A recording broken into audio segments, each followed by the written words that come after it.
Mortal Kombat X has just been released and there's a large influx of players who have never played a Netherrealm game before. Some of these people are veterans in other fighting games, but a large number are completely new to competitive fighters.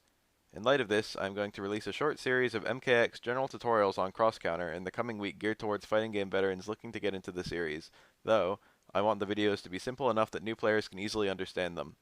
As a fighting game veteran myself, I am occasionally out of touch with the struggles of new players in a new game, so I encourage everyone to leave your comments in this video and future ones regarding elements of the game you struggle with and things you want me to cover in depth.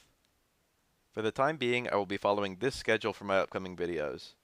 In order to put myself on the same level as completely new players, I will be learning a new character myself in the process of creating these videos. I have chosen Dragon's Fire Liu Kang as I know nothing about him. He is an iconic character of the series, and I find it likely he will be able to demonstrate every single gameplay element I want to discuss. I will show how these general topics apply to Liu Kang, and also talk about how to apply them to your own character. This first video will cover the game's theoretical basic mechanics, and most topics will be covered in more depth in later videos. Mortal Kombat X is a 5-button fighting game. There are 4 attacking buttons referred to in-game as front punch, front kick, and back kick. For efficiency's sake, most people are referring to these buttons as 1, 2, 3, and 4 respectively. So on default inputs, the square or X button is 1, the triangle or Y button is 2, the cross or A button is 3, and the circle or B button is 4. You should get used to this notation now as I will be using it for the rest of the videos. The 5th button, block, is on R2 or right trigger by default. The block button must frequently be pushed in combination with other buttons, and thus if you're playing on pad, I highly encourage you to put it on a shoulder as soon as possible for accessibility. There are 3 additional buttons in the controller preset menu: Interact, Flip Stance, and Throw. These are not actually buttons but rather macros. Interact can also be performed by hitting 1 and 2, both punches, at the same time, but only if input shortcuts are on. Flip Stance can also be performed by hitting 3 and 4, both kicks, together. It's important to note that Flip Stance does not inherently do anything and is merely cosmetic. Finally, throws can also be performed by hitting 1 and 3. I'll talk more about these tools later. Use the macro or do button combinations based on your own preferences. There are also 3 options in the preset menu with brief descriptions under each. I advise you not to mess with these unless you're having execution errors that these specifically address.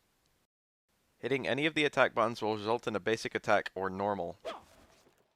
You can generally do different attacks depending on the direction you're holding while you hit the button.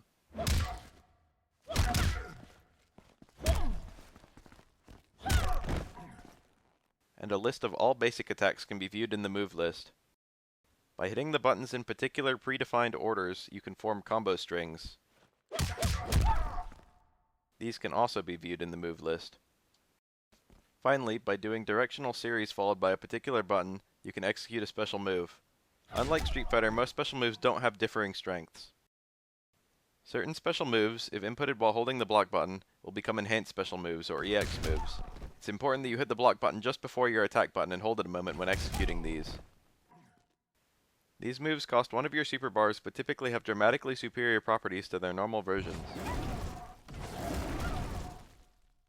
Meter is built through almost every scenario, but is built most rapidly while forcing the opponent to block your attacks.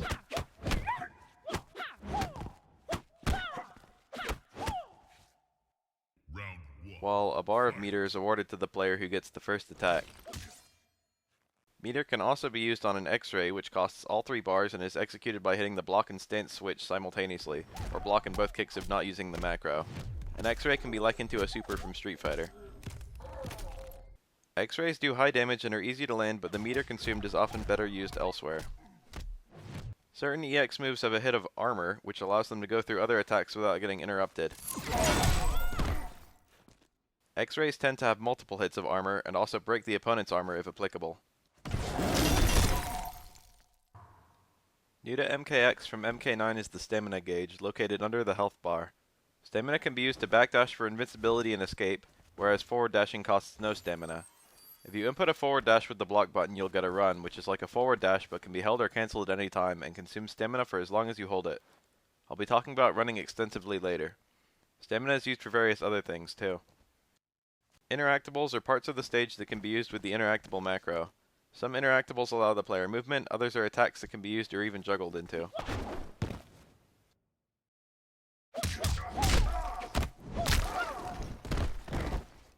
Regardless, the interactable consumes half your stamina and cannot be used without at least that much.